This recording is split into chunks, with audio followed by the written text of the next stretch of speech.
You are listening to the Horse Radio Network, part of the Equine Network family. What a beautiful day for horses in the morning. You are listening to the #1 horse podcast in the world. Here is your entertaining look at the horse world and the people in it. Well, good Monday morning, everybody. I am Glenn the Geek, and thanks to American Airlines, I'm back in Ocala, Florida. They're the worst. Oh, my God.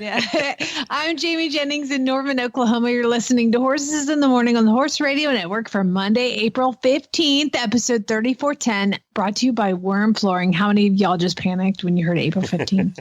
Happy Tax Day, Horse World. You heard that right. It's Monday. The first day of a fabulous week of shows on Horses in the Morning. So saddle up and ride along. We promise to help you get through your week. There you go, brand new bumper. That yawn was so convincing, it made me yawn. I know. It's good to be back with you. It's been a while. Hey, buddy. Welcome back. Couple of weeks, I think, since we did a show together here. And we'll talk a little bit about all the people who talked about you over the past week. We'll talk about that. Doesn't sound good. But we have an amazing guest on today. Her name is Faye O'Hara. She's coming from the UK, and she's going to talk to us about a comeback that she made to horses after a tragic accident that left her paralyzed. And it's an amazing story. I can't wait to talk to her and tell you guys all about it. We're going to get caught up a little bit. I totally don't even know what's going on in your life. And I think we still have some listeners with problems, right? Yeah. And I feel like a schmuck for doing Equestrian First World Problems after the inspirational guests that we're going to have, but that's the way the cards are dealt, people. It's tongue in cheek. It's tongue in cheek. Yeah, it is good to be back again. And then next week, you're leaving. Am I? I don't know. Yeah. I don't know anymore. Are you still going to Defender? Oh, yeah, I am going to that. Glenn, I don't know where I am or what day it is. Like, it's so crazy. I booked my flights. We've got our Airbnb. We've got a dinner scheduled for anybody coming to Rolex Land Rover Defender Kentucky 3-day. It is going to be, write this down, Ramsey's Diner. But there's like 4 of them. There is. So there's make sure you go to the one, Ramsey's Masterson Station. Masterson Station, 6:30 on Friday night. Now, I have booked it for like 20 people, so I don't know if you're going to come and I haven't heard from you. Please let me know, just so I can like up it if I need to. They'll do separate checks, and then nobody's going to pick up the bill. I'm not paying for it, so you guys are on your own. I'm not either. So no, Glenn's this is not even going. So it's going to be me and come hang out and let's have dinner. And Ramsey's is kind of one of those iconic Kentucky places with the hot browns. I just remember loving it when I lived there, so I was really excited. It's the first place I had a hot brown was at Ramsey's. Really? Yeah. Well, I think that's the place to get it. And thanks to Karen at KPP, she's been helping me figure out a place to go. So she's going to be there as well. Yeah. Yay! Good. So, well, maybe I can get Reese to come from the dressage radio show. Oh, now people will show up. Okay. I'll maybe promise Reese. I'm not sure she's going to be home. I have to ask her. I know she's heading home from Florida right now. So, well, if we tell everybody she's going to be there, then more people will come. It won't be me sitting in a restaurant by myself on a Friday night. Swear to God, you guys, if y'all do that to me, I'm going to be so mad. Well, I did meet a couple people in Ohio who said they were coming to your dinner. I said, well, let her know. So yes, let me know, please. Yeah, and they can email you, right? Yeah, email me, jamie@horseradionetwork.com. All right. Well, let's get the show started.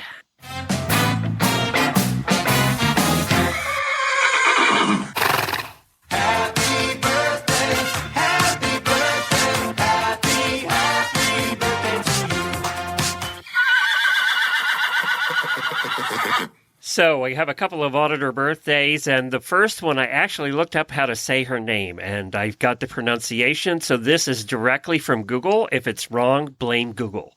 It's Roxanne Lamott and Nicole McKean. Now, Roxanne's last name is not spelled A-L-A-M-O-T, which it's spelled L-A-M-O-T-H-E. How would you have said that if I hadn't looked it up? Lamos. That's what I would have said. So You would have said Lamosi. I know you. well, apparently, if you do the Spanish pronunciation, it does have the E at the end. But from everybody else I've seen, and all the other pronunciations were Lamont. So Glenn, Roxanne, let us know if we got it right. If you put your last name it's in Hebert. Google, it would say Hebert. Hebert, so everybody has their own thing. And I had a few people call me Hebert over the last week. We have some brand new auditors too, or we have one brand new auditor, Rachel Wiley. We're happy to have you, Rachel. Thanks for joining us. And also, Julia raised her pledge. Thank you to Julia for doing that.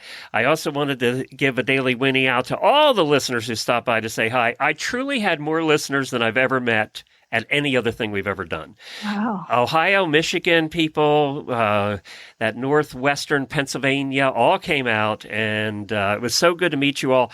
I didn't get out of the booth the first day till like 4 or 5 o'clock, and I usually go out to find guests for the next day.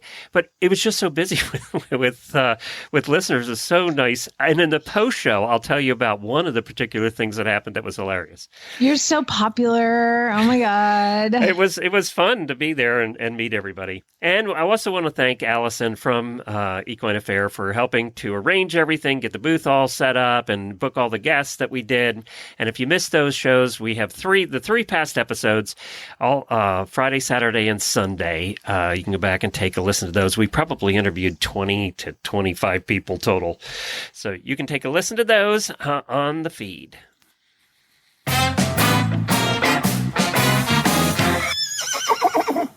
So I have been home, which has been really nice for the whole week. And I've been and Chad's been gone for most of it. He came back yesterday. And I would just like to give it, first of all, a daily Whinnie out. He taught Lucas how to drive the tractor, and they tilled my garden. Really? And so, yeah, I mean, I posted pictures of it because he's driving the tractor, and I drove up and I was like, what on earth is going on? You won't even drive the tractor. I know. I'm terrified of the tractor. So now I got 2 that can drive it. So that's fantastic. They tilled the garden. I planted the garden. I worked all week at so the 2 horses that were here from Horse and Hound both got adopted. And I haven't been able to schedule the shipper to bring 2 more back. So I've had this week of less horses. And so I've ridden my own horses, and I've been just having a great time trail riding, and Ace is cantering jumps now. It's awesome. Oh, really? Everything's Wow. great. Yes. You're going to be doing novice no time. Yeah. Any minute now. Hold on for it. Yeah. So I got new jumps painted. I've been just really, really hard at work. But my other kind of daily Whinnie goes to Farm Boy. You're never going to guess what he did. Oh, no. What'd he do? He is taking a class in college in his master's program called entrepreneur. How do you say that? Entrepreneurial. Okay. Yeah. See, that's hard to say. Leadership. And so he had to do a Zoom interview with an entrepreneur leader from the community.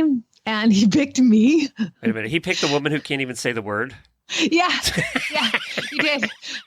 So we had to do this Zoom meeting, and he had to record it. And now he has to write a paper on an 8-page paper. And I was like, dude, you're going to have to edit that and watch it 10 times, edit it, then write a paper on it. I was like, if you don't show up for a week, I get it. It's too much me. That is way too much me. Please don't listen to the podcast.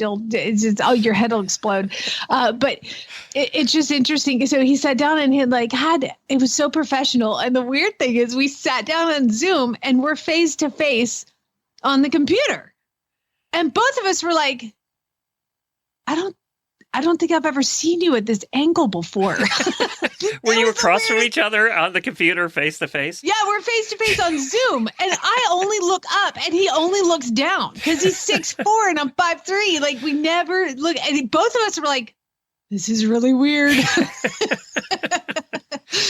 But I had to answer questions. He read my bio, and I was thinking to myself, I'm like, that's really impressive. So was the gist of it is how to be an entrepreneur and make no money in horses? Was that the gist? It was just thank you, probably. No, it was just somebody who, I don't know. It was just somebody in the community who started a business and is I was mostly kidding. I know, but he was talking about the award from the Queen, and he was like, how did that affect your business? And I was like, honestly, I go, man, it was awesome. I walk out to the mailbox. I get the letter from Buckingham Palace. I come to the house. I open it up. I'm like, oh my gosh, I got a letter from the Queen. Crap, I gotta go clean the stalls. It's like that. I was like, it's amazing. And it's a beautiful thing. And it's framed. And I will hopefully pass it on through generations. This letter that, your mom got from the Queen of England. And it's great. And I think it's awesome. But now I got to go fill water buckets. Yeah, she didn't send her staff over.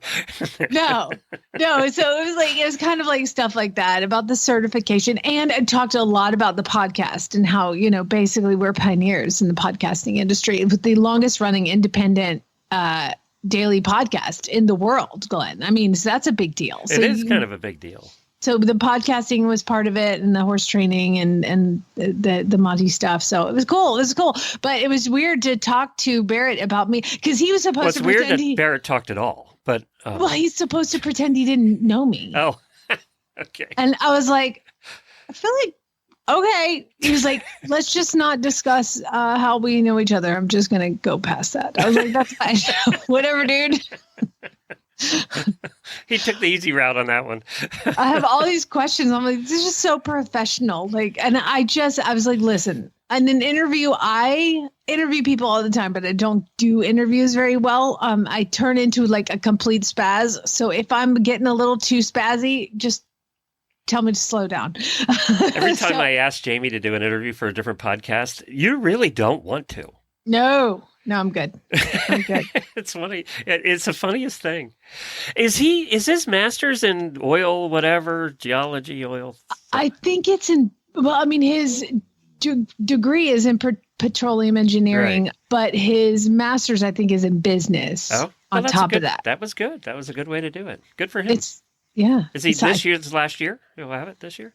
So we have his graduation on, let's see, I think it's May 11th, I think. And then after that, he leaves for the summer to do an internship. And then he has one more year after that. You talked him into doing his doctorate? I did. Well, he hasn't done the doctorate yet, but I've got the master's and I'm going to really hard press sell. A doctor, you can make so much more money when you have a PhD. So I know. I'm like, you're going to be in oil. You'll be fine. You can make money later. It's going to be so hard to replace him when he's gone. Well, I was going to tell you, there was something that he said yesterday and I was like, okay, this is why I'm never going to be able to replace you. So we have this horse in training called Nate, and Nate is a horse that the owners bought him out of a kill pen like a year ago, and he's kind of been sitting around, and so they sent him to me to kind of assess and start. And he's awesome, except for he has one bad habit. He does not like it when you put the girth on him. He's fine. Nothing hurts. He probably needs some ulcer meds, he has a stressful life, but he's going to get all that when he goes home. But when you go to put that girth on, he'll flat turn around and bite you.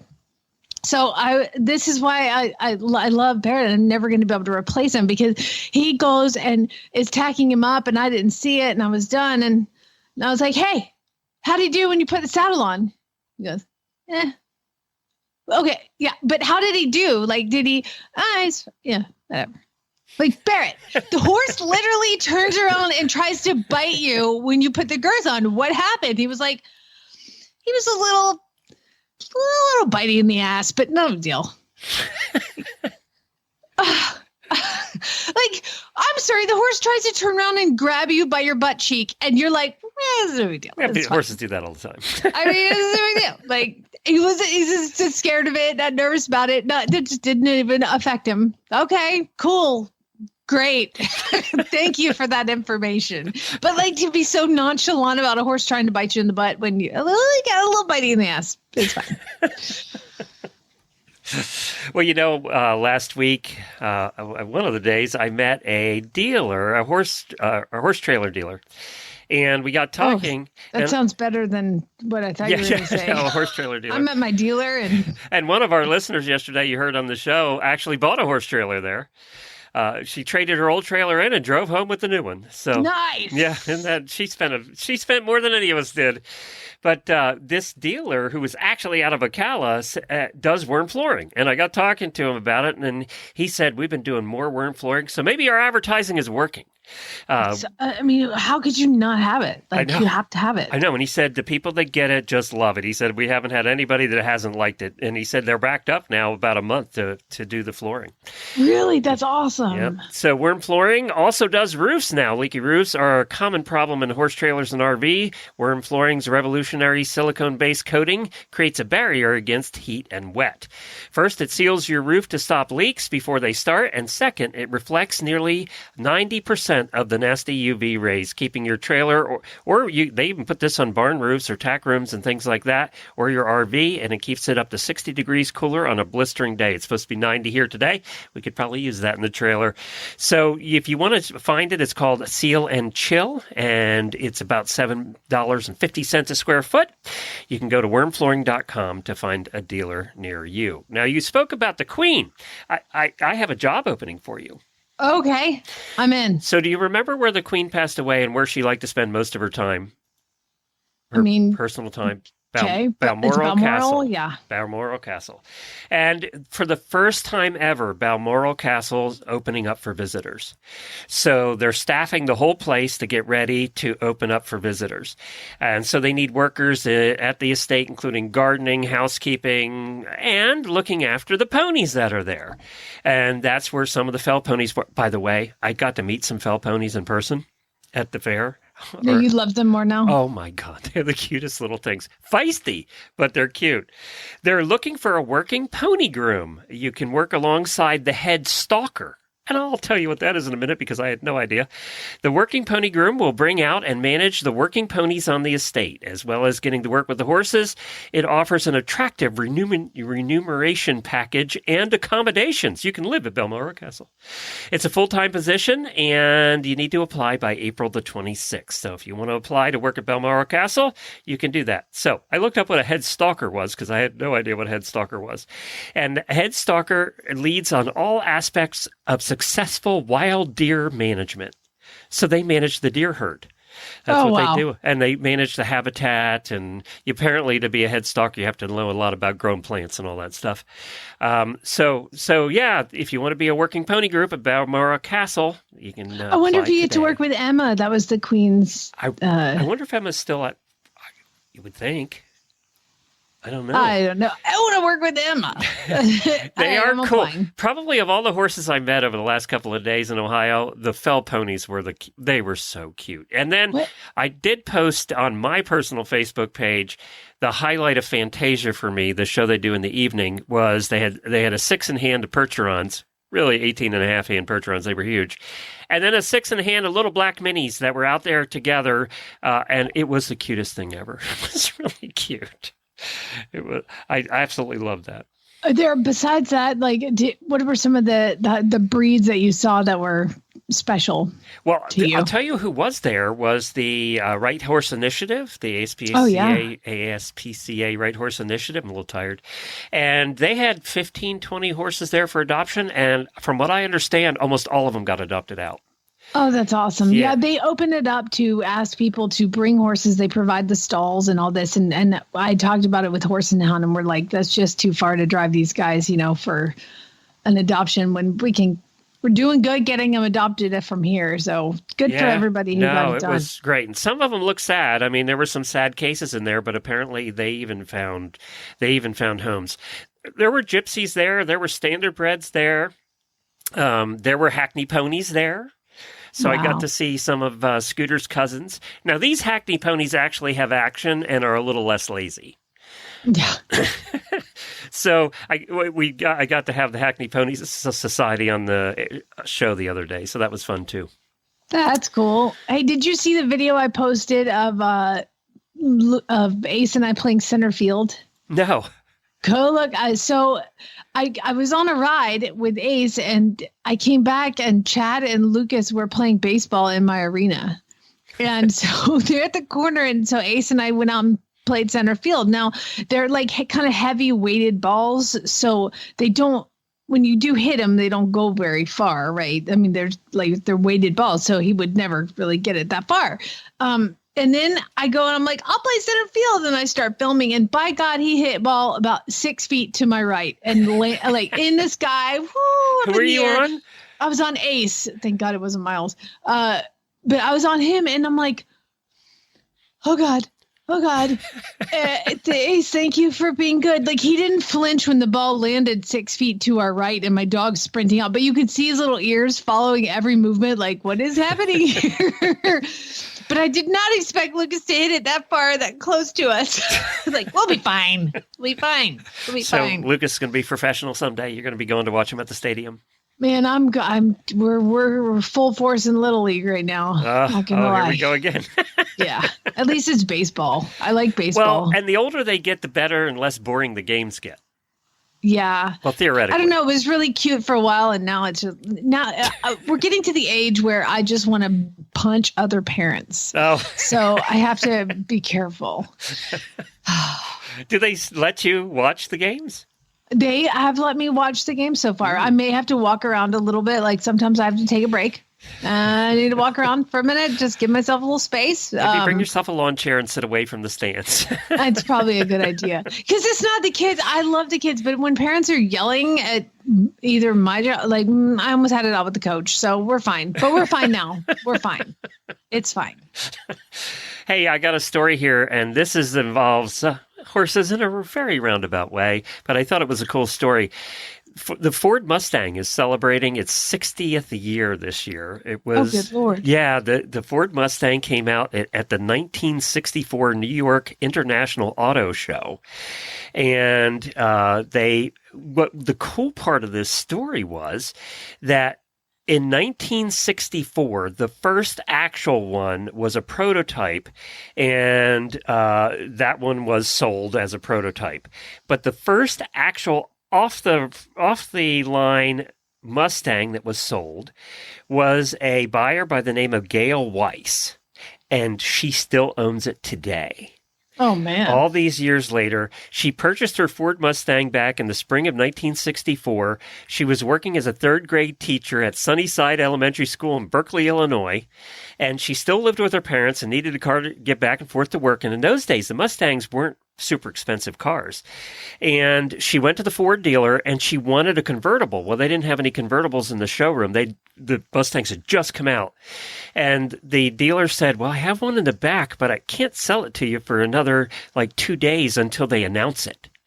So she bought it that day. She wasn't even allowed to test drive it. She couldn't test drive it, but she ended up being the first one ever to buy a Ford Mustang. She still owns it today. She drove it for 30 years. She began having issues with the carburetor, and it sat for a long time. But now, since she retired, she brought the car out of retirement, had it completely restored, and they said they're going to keep it in the family as long as possible. Do you know what that one would be worth right now? Oh, my gosh, so much. So much. Did you ever own a Mustang? No, I didn't. Did you? Sorta. Yeah, I did. I mean, I did. It was There were some cool years and some ugly years of Mustangs. Were you the cool years or ugly years? Well, let me just describe where I got my Mustang. Okay. I had no car. My mom was at a yard sale in Florida and found a 1987, whatever, the ones with the little hatchback things and the little ribs in the back window. That was the ugly years. It was sitting on blocks, and I bought it for $600. And so I put tires on it, and it had one of those suicide knobs on it, Yeah, You took that off. I don't need help. Drove that Mustang I had it for a year, a stick shift, of course. And I had it was for, it red? No, it was sort of blue. I don't know. It was navy blue. It was really old, Glenn. I mean, it was old. And so, but I drove it for a year. I got a car for a year that was $700. Plus I had to put some tires on it, because it was on blocks. I had to get it towed somewhere, and then they put tires on it, and got this car, drove for a year. And then it broke down on I-85 in Atlanta. You just left it there? Well, no, I had to get it towed because, to be fair, I actually loved this car. I was it's my own Ford Mustang, as embarrassing as it is. Anyway, so I had to get it towed to a shop, and I was like, take to the shop. And he's like, all right, good news, bad news. Good news. There's only one thing wrong with it. Bad news, it's the engine. Bad news is it's the engine. Oh, really? Yup. Correct. And that's $5,000. No, it was not even he was like, say bye. Bye-bye. It's not a thing. Like, bye-bye. Yeah. So yes, I did own a Ford Mustang. It's not as glamorous as I, had hoped. But like you said, there's some cool years. You were picking up guys in every street corner with your Ford Mustang? You know what? I was not roaring up to auto shows or anything like that, no. So the first Mustang you actually owned was a car? Technically, yes. Yes. But I had my other real Mustang horses longer than I had that car. And they were probably in better shape than that particular car. Those were the dog years of Mustangs. Yeah, it was not amazing. Those were the dog years of American cars in general, actually. It was the dog years of fashion. Yes. I owned a Gremlin, so that tells you something. There you go. Yeah, so we both had our cars. Well, let's get to our first guest. We're going to do that right after Jamie tells you a little bit about Cosequin. Cosequin ASU joint and hoof pellets contain quality ingredients to support joint and hoof health and leave out the fillers, molasses, and alfalfa, all while delivering the taste horses love. The colors of their ingredients shine through for a difference you can see. Visit CosequinEquine.com, CosequinEquine.com. Well, our guest today is Faye O'Hara. She's coming to us from England, and she has an amazing story that a bunch of our listeners, including Hannah from Arizona, wanted us to get a hold of you and talk to you and find out your story. And then when I started watching the videos and researching it more, we had to have you on. Faye, thanks for joining us. Thanks for having me. So, Faye, you were a horse-crazy kid, weren't you? I was. I loved it. It just became my life. And from the time you were little, from the pictures and video I saw, I mean, you were little when you were riding. I was 5, I was competing. I was jumping at about 5 or 6 and just got obsessed. Were you pony clubber back then? I did some pony club events. I did all sorts of stuff. My mum was heavily into it and loved jumping, and we were all at local shows and competing everywhere. Yeah, we just did a bit of polo, cross country, did everything. I just loved it. Wow, that's terrific. So then we're going to speed up in time a little bit to when you were 14. And what happened then?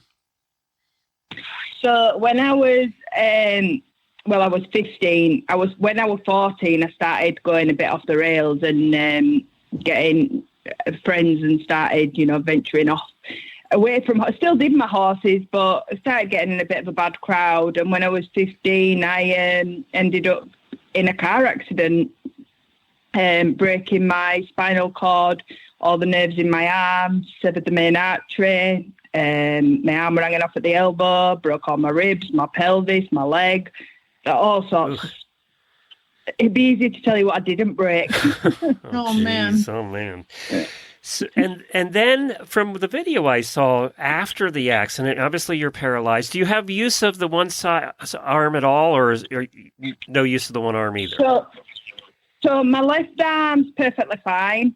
My right arm, I had the nerves taken out my legs, replaced in my arm, and a vein to make a new artery, and it's sort of come back. I can feel it. I get more pain than anything else from it, and I can tense my bicep, which means my wrist comes up. So that's how I drive the horse. I do use it, but it's no use in day-to-day life, if you know what I mean. I want to talk to you about that because I'm a driver, and I've tried driving one-handed. We'll talk about that a little later. I did not succeed well, by the way. So you really got out of horses for a long time. You were very upset, and I get that. I mean, because horses were your life. Yeah, I wouldn't look at them. I couldn't. The horse that I had that I'd broken myself, I got one when I was 13, did it all myself. And then when I was 15, this happened and they had to sell her sort of behind my back because I just couldn't look at him. I thought I could have possibly gone to a riding for disabled and sat on them and maybe done a little bit, but it had just reminded me of my old life. And I just thought that I'd never be able to do it how I did before, and that part of my life were over and I couldn't handle it. So the best way to handle it was just block it out, and I didn't look at one for about 7 years. What happened that made you want to look at one again? Well, my mum still rode throughout that away from me, and I tried to, I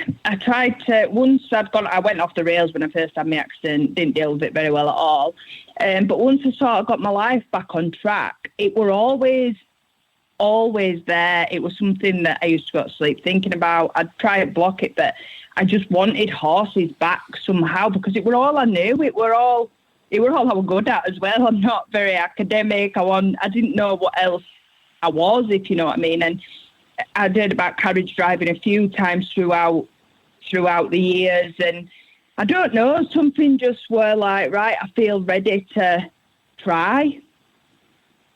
And that's when you met Majestic?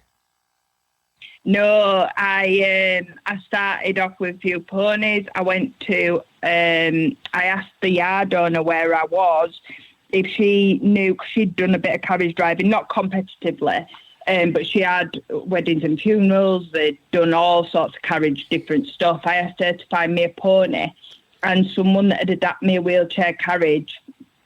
And I'd just teach myself to drive because I thought, well, if you can ride a horse and you know horses, you can somehow teach yourself to drive. So we got a really, really safe pony and a little adapted car, and I started driving there. But they owned Friesians on the yard and they bred them. And I remember saying one day I'll have one of them, and everyone thought I were absolutely nuts. And they're a lot of horse. Yeah, they are. And I always said I wanted a youngster to bring up around my chair because youngsters were my thing when I was younger. I'd been involved in breaking horses in and educating young horses from being like 10, 11. I just loved them. So my dream were always to eventually breed a horse and bring something up around my chair. And it happened to be a Friesian because a mare came over from Holland that would sale, and they said, we'll put her to our stallion and you can have a baby. So I did. And so you really met Majestic when Majestic was first a baby? When he was a baby, yeah, still on his mum. Oh, wow. So now, from what I saw, did Majestic take to the chair right away, or did that take some getting used to? Well, I went to him in the field more or less the day he was born, and he were a bit hesitant of people because that's where I like. But I was first, well, it was just like anything. He just started coming up to me, and we persevered with time with him. And I spent 6 weeks just going to the field. He became the most friendly foal in the universe, and everyone hated him because they couldn't go through gate without him being there. I turned him into, he wasn't like a normal foal that don't want nothing to do with anyone, just six of horses. No, Majestic wanted to be around us. But then he went away. I turned him away for 2 years because the yard where we were at wasn't accessible as such, and that's what happened. They were born, they stayed down for 6 weeks, and then they turned him away till they were 2 or 3 to be a horse. So he went away for a couple of years. I did see him a couple of times, but not much. And it was when I was poorly in hospital. I'd suffered from the metal in my leg had got infected, and I ended up with sepsis, and I was in hospital. And I said to my mum, I said, he's coming up to 2 now, and I want to start with him. But I knew I couldn't do it on the yard where we were at. So I rented a field round the corner from my actual house. And I says, can we bring him round every day to the garden, and I'll just start messing about with him? And he were absolutely mental. He were absolutely mental. He tried to stand on my chair. He were a wild horse. And it just took some perseverance and a lot of frustration. And I just used to sit with him and brush him and lead him and do all sorts like that with him. And eventually one day we just sat on the grass eating, and I moved and he followed me, and he was just with me all the time. And it was that day where I said, I'm going to drive this horse. I still didn't know anything about competitions or anything. And that was when everyone thought, no, she can't drive that horse. He's a big Friesian. He's a good size Friesian too. He's only 15'1". He looks bigger though. Wow. He looks a lot bigger. Everyone always thinks he's bigger, but the heads are like 20 hands, aren't they? Their head carriage is just something something else. But no, he's actually only 15.1. I gotta say, I saw the pictures of you drive. By the way, can you tell everybody, I don't know if you still do it this way, but in the beginning, how you got into the cart, that cracked me up, by the way. I thought that was funny. Yeah, so when I eventually, I moved to a yard, I moved to a little stable yard and found someone to adapt me a carriage for competition. And I met Pat Cooper, who actually gave me a chance to get into competing and told me all about it. We found a place to adapt me a proper carriage, but I needed to get into it. So we had to come up with something, and we came up with a car winch that hooked onto a battery and a frame that went over my carriage.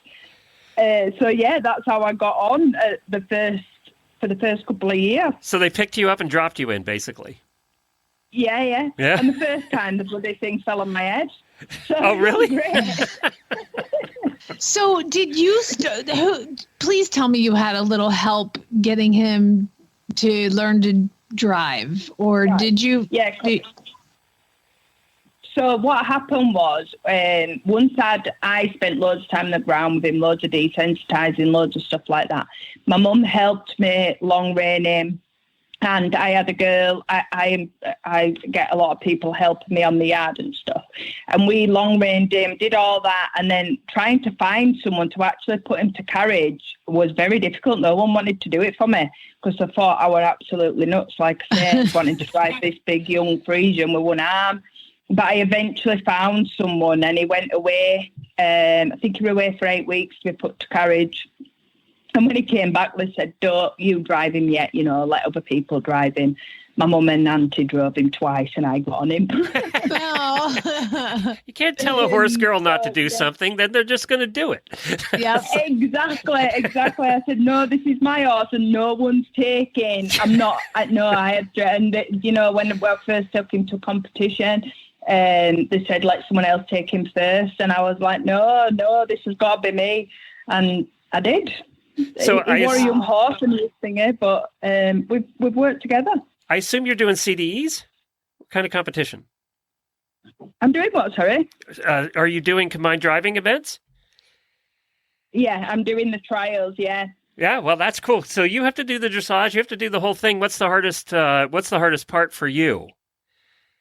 For me, it's got to be the marathon and the hazards and obstacles. I struggle because I've got no core strength. Literally, if there's nothing behind my back, or if I try to sit up, I'll just fall to the side.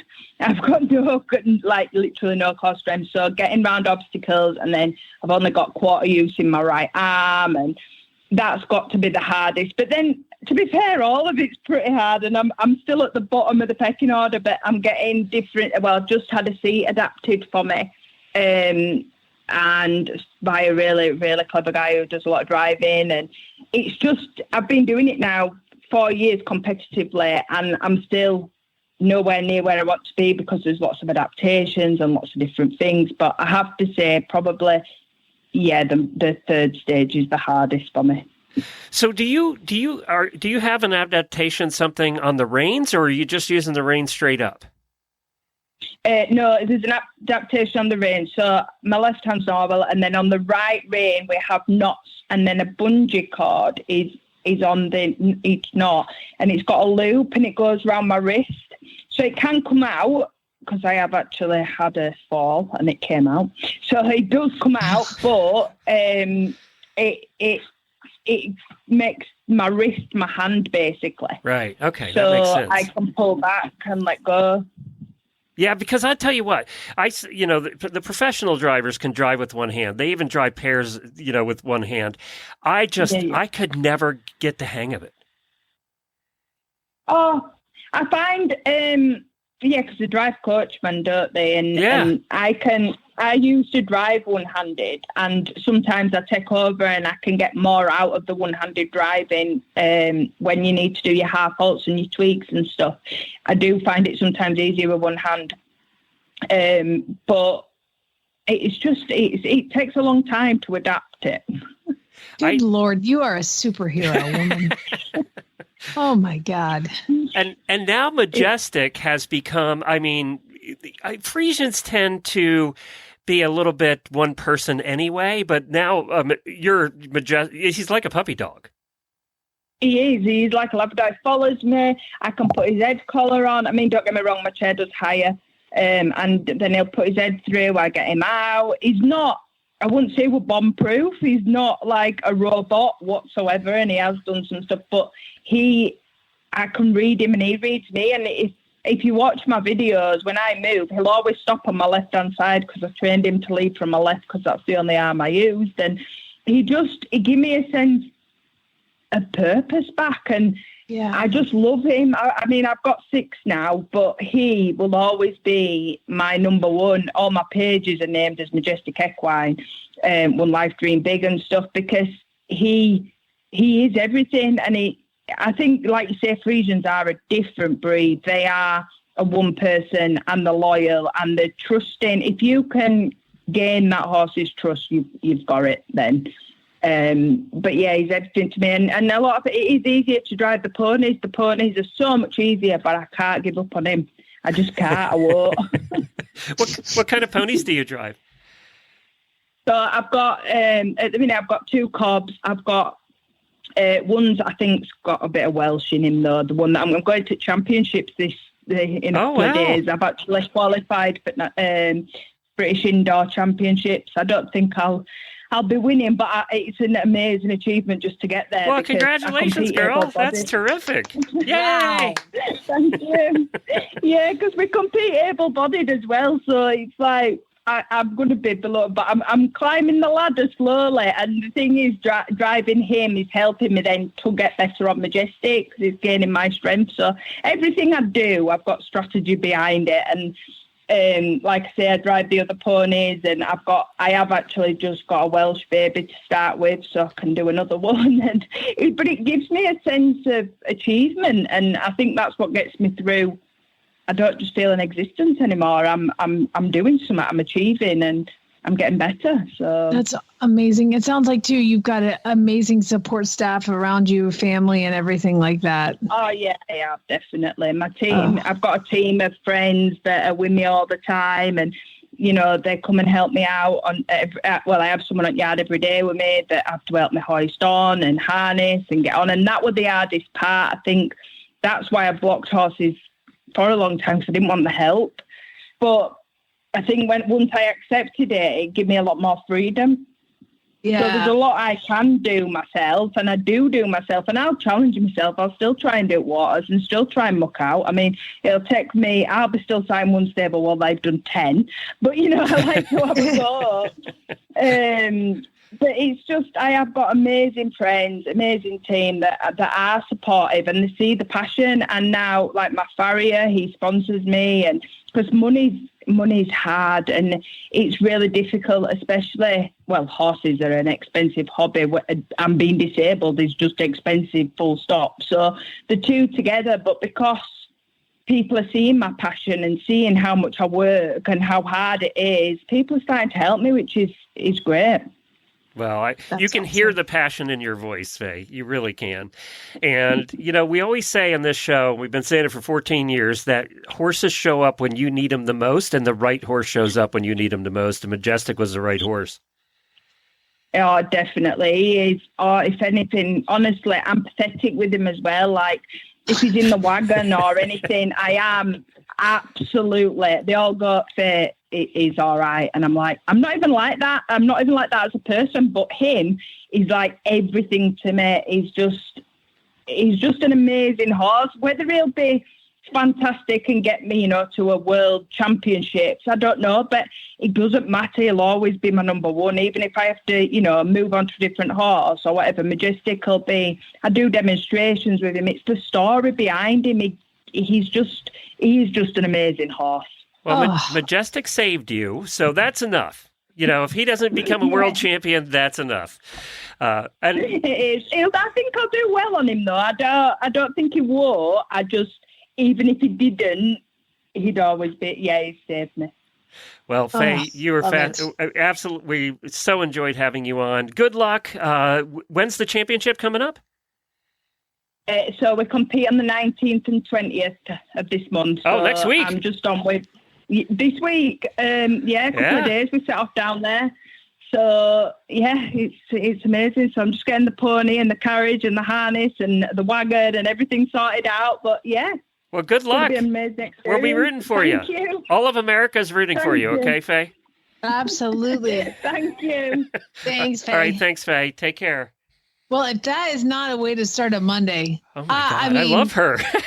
I love her so much. And she's so inspirational and so honest. And I mean, talking about how the horse was like mental at 2. And now she's like, it saved her life. Like, that is incredible. And to be in her situation, even talking about like, I'm sorry, I have a string of competition horses. I know. To be fair, like, I am really struggling with, there's a horse trial coming up, Glenn, and it is like cross trails and a walk trot test. And I want to take Ace to his first thing. And I'm like, oh my God, I don't know if I should. Now I'm doing it. And you don't even need adaptive reins. I mean, if she can do it, what a superhero she is. Oh my God. From a driving perspective, I can't imagine, and a Frisian's a lot of horse. There were Frisians there, and they were a lot of horse. I mean, they're bouncing around, and when you I drove a little Mustang pony, and I was scared to death. I said, matter of fact, I said while we were there, I said, I would drive that Percheron before I would drive that Frisian. It just seems like a lot of horse. They're a lot of horse, but they're beautiful. Beautiful. And the action's beautiful. It's all beautiful, but I'd choose the Percheron over the Frisian any day. Good for you, Faye. Well done and good luck. We hope the best. You deserve a championship. We hope you get it. Well, attention horse owners, are you looking to help your horse recover with ease after a strenuous workout? Would you like to nourish your horse and their digestive system? If so, try the new Purina Replenimash product. It's much, much more than a mash. Replenimash promotes hydration, replenishes electrolytes, and supports gastric comfort. Put Purina's research to the test. Stop into your local Purina retailer and grab a bag of Purina Replenimash product. It's time for the weekly look at your equestrian first world problems. This ought to be good. Yeah, I'm gonna try to keep it dramatic as it feels when I read it, but my voice is going, and I don't know why I'm trying not to get sick. But remember, if you have an equestrian you can't get sick, you have to go away next week. I know. I'm fighting it. I'm working hard. I'm drinking vinegar and everything. It's awesome. Remember, if you have an equestrian problem, it is a first world problem. Again, I do feel like a schmuck reading this, and all of us should after we're complaining. But it's all for fun. But our last guest was so inspirational. I'm like, Glenn, we can't do it. He's like, people love it. You got to do it. Suck it up. Well, I'm sucking it up. That's basically what I said to her. It's pretty much is. And my husband was like, you can't do that today. But it's like a contrast. Like when we saw the Percherons driving beside the Minis, it's a contrast of real problems and then first world problems. Well, and I do feel like it's only fair. Like we've missed a couple, and I do feel like it's only fair that we let these people vent their frustrations, and that is what we are doing. So basically, what happens is I go on the Horses in the Morning Auditor Facebook page, and I ask for people's problems, and they share. And if you want to share in this as well, what do they have to do to become an auditor, Glenn? Just go to horseradionetwork.com and click on the auditor banner there on the page, and you too can join the fund for as little as $3 a month. All right. Well, we're going to start with Flossie because this is just too much. It's just too much for one woman. My new farrier said that she would dye my horse's next set of glue-on shoes any color I want. But I don't know what color to pick. I didn't know they did that. You get pink shoes. You have to go. You got to go bright the first time. I mean, come on. Jennifer's farrier never offered to dye the glue-on shoes for Nigel. I know. You're missing out. You're missing out. Talk to her about that. Hillary at this one is this is tragic, like for real. The wind and the rain are wrecking the cherry blossoms at the farm, and the horse selfies are not as full of pretty flowers as they were last year. Oh my God. That's funny. Carrie says, fellow auditor Monica Raymond and I were trying to explain Horses in the Morning to our friend, and we both got so excited telling her about the fun segments on the show and how funny it is that I think we overwhelmed her. She's never going to listen. Oh, that's awesome. Gwen says, I've always been scared to trail ride. I'm an arena girl, but my guy is super amazing. So we went on a solo trail ride today on like the little trail around the property. And it was so good. Now I want to trail ride more, and I don't only have this one little trail on the property. That's a problem actually that we have right now where we're boarded. It's an absolutely beautiful facility in a very nice neighborhood, but there's not a lot of trail riding. Well, we have the trail, the property next to ours. The guy cut it, and it's really nice, like 20-minute walk. And he's cut a whole bunch of other trails. And I mean, I'm going to get out there with a saw and like cut above me, but my shoulders won't let me do it. So basically, I just ride and duck the whole time. It's made for humans and walking. You're dogs. getting your yoga while you're on the horse. Exactly. That's why I bought a pony. Okay, so there you go. Laura says, based on 5 previous foals, one of my mares should be foaling in a couple days. She's super consistent. I even built my work schedule around it, and she's showing 0 signs. You know what? All you have to do is tell a mare what your plans are, and she will crush those. You're ruined. Those of us that have all had babies, foals in the past, we've spent a lot of time looking under at those udders going, no, not yet, not yet, not yet. 25 times a day, expecting it to be different. I mean, could I have been more grateful that Pink was at a foaling facility last time? No, because she would have died here. But just that, not counting that, it was such a relief to not have to stare at the udders every 5 minutes and milk her with the test strips and all that. Oh. I was very new to horses when Jennifer, when we were having babies, and I said to her, is it normal that I just want to look all the time? And she said, no, we all do it. I thought you were going to say what Lucas said when Stanley was being born in the barn. Mom, why is the baby coming out of her butt? I have to admit, it was pretty gross the first time I watched it. It was pretty gross. You say, Jennifer, why is the baby coming? My response was, that's not her butt, buddy. That's her baby hole. That was a good way to put it. Jennifer had to help the first one because it was stuck. So I got the first one I saw was Jennifer helping. And I said, are they all like that? She said, no, not all like that. And then the next one, 2 weeks later, just fell out. So, and you're like, you know what? I'm going to marry that girl. Can't wait to put a ring on that finger and have her release the ring. 35 years later. In the baby hole. Summer says, I have found a competent and reliable person to take care of my horses and donkeys when we leave town. She's awesome. She even checks on the chickens for me. But now I don't have an excuse to stay home and avoid all those unfun trips. Girl, I get it. Yeah, I get it. Yeah, I get it too. Kimberly says, this is awesome. I decided to wash some of my saddle pads she has a large collection, she says, some of her saddle pads and then let them air dry on the patio. But then it started to rain. So now they're going to be there for a few more days. This is why I should buy more saddle pads. You guys have always found excuses to buy more saddle pads. Speaking of, at the movement this year, please, you guys come to the movement at Monty Roberts Farm. It's when is the dates? June 20th or something. I'll get the dates for you by the end of the show. But here's her excuse. There is a woman who is going to she's a saddle fitter, but she also does PS of Sweden bridles and talks about the anatomical bridles. And she sells the saddle pads, and she's going to bring a ton of them. So they are PS the Sweden saddle pads ever. They really are. They're the nicest. So I mean, it's going to be saddle pads. Their bridle. Have you seen the bridle yet?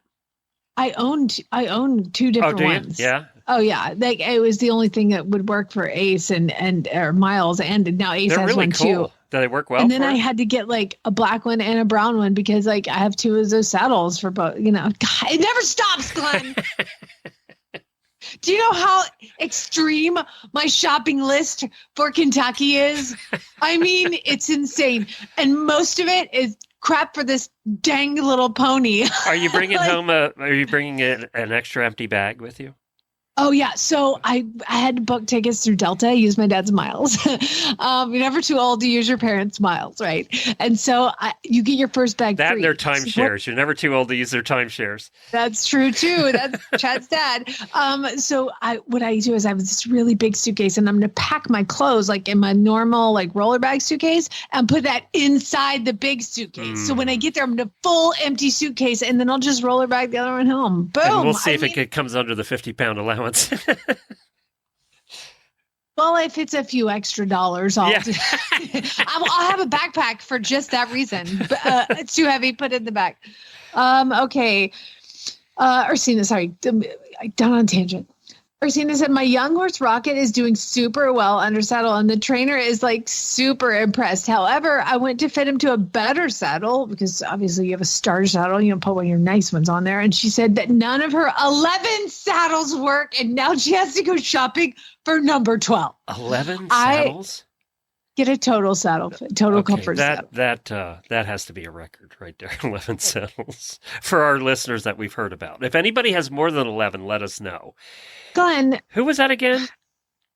Ursina. Is she married? But it doesn't matter. No, I just wanted to know. Why don't you just ask what her weight is, Glenn?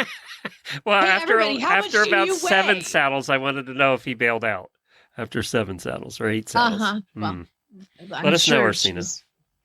She's Canadian. They're all nice. It's fine. Celeste says, I'm traveling abroad for almost the entire month of May. Ooh, but I've never left my animals in someone else's care for that long, and no one else will care for them with the neurotic level of detail that I do. Okay, we know her, and that is all true. Have you seen the videos of the like when the wife feeds and like the hay is put out, she fluffs it up, and like they puts it all around, and then when the husband feeds, and it's like the guy just walks by the fence, like chucks it over. Like, that's what I do. I know. That's what I do. Susanna says it's not horsey related. This comes complete with the cutest little picture. It's not horsey related, but it's pet related. And we've added another pet to our house on accident. We bought a mouse to feed our snake, and the mouse was too big. So now we have a pet mouse. How can the mouse be? The snake wouldn't eat it? I thought they ate like really big mice. Huh. Somebody asked, and apparently it's just too wide, and even the snake was like, no. Yeah, snake was like, I'll choke to death on that. Forget it. Yeah, no thanks. But it's her daughter with a little mouse. How do you feed mice to your snake and then have one as a pet? I don't know. I thought they usually got them frozen. Like, I don't know. I don't want to know. La la la. Go on. You know how I feel about snakes in the first place. No, stop reaching. I'm going to move on. Jenna says, Jenna, God bless you. I have been here, except for I hauled the horse to the emergency clinic an hour away. I just paid for an emergency vet call, only to find out that my horse's black tongue is completely normal. Girl, do you remember? You freaked out about that the one day. I was, Effie wasn't feeling right. Like she was a little colicky, just like not eating really well. And I lifted up her lips and her gums were black. And that is the sign of like uber toxicity, right? Like if your horse's gums are black, they're like dying. They've ruptured that something. I put her in the trailer and I drive an hour north. I'm on the phone with my vet. I'm on the phone with the clinic. I'm like, I got you. That's Philly. She's like 6 months old, and she's all the things have already been done to her, so she's like been to a hospital before. I lead her out, take her in, they put her in the stocks. They're like, okay. And the vet lifts up the gums and goes, whoa. That is concerning. I'm like, I know. She's a black filly. She has black gums. That is what it cost me $300 to learn. They didn't even have to do any tests. Just no. Of course they did tests. Of course they did things. But I was like, the main thing was like her. Like The blood work came back normal. Their gut sounds were normal. They didn't have rectal her, but they did like an abdominal ultrasound. Like, I mean, it was more than $300. Who am I kidding? Revisionist history in my mind. But yeah, so Celeste, I know you own Effie now. Don't forget she has black gums and will scare you to death. And I'm just glad that I'm not alone and that my friend Jenna went through the same thing because her horse's tongue is black like a chow dog. Alexis says, Alexis, I don't know how you're able to live through this. Really, honestly, this is so hard. I just purchased a beautiful black Oldenburg filly to be my second fancy dressage horse. We finalized the paperwork this morning, and I asked them to deliver her today, but they won't be able to deliver until tomorrow.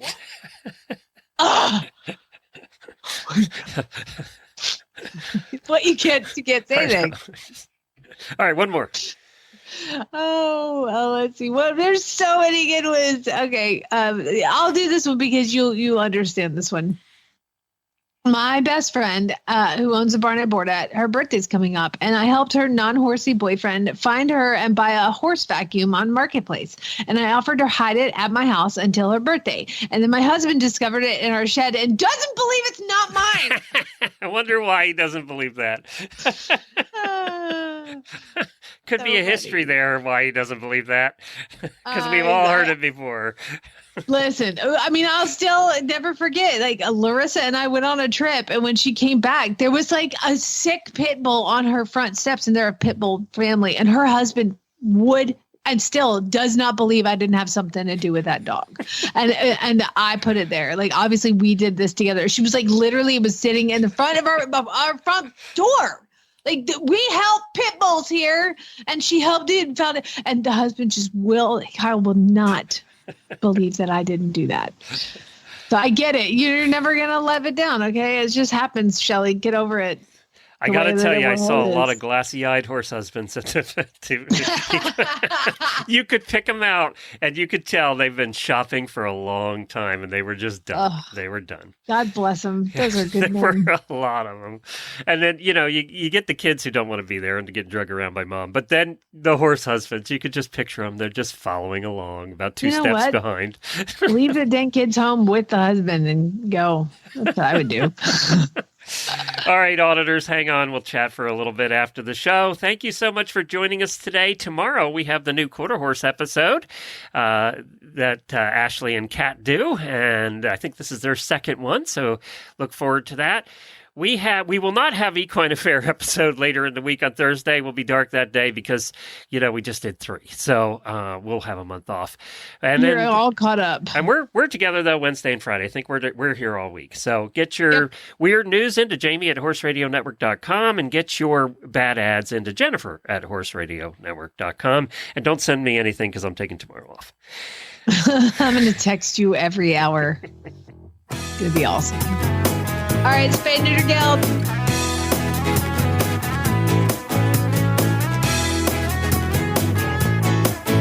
I forgot my own personal equestrian first world problem. I'll do it in the post show.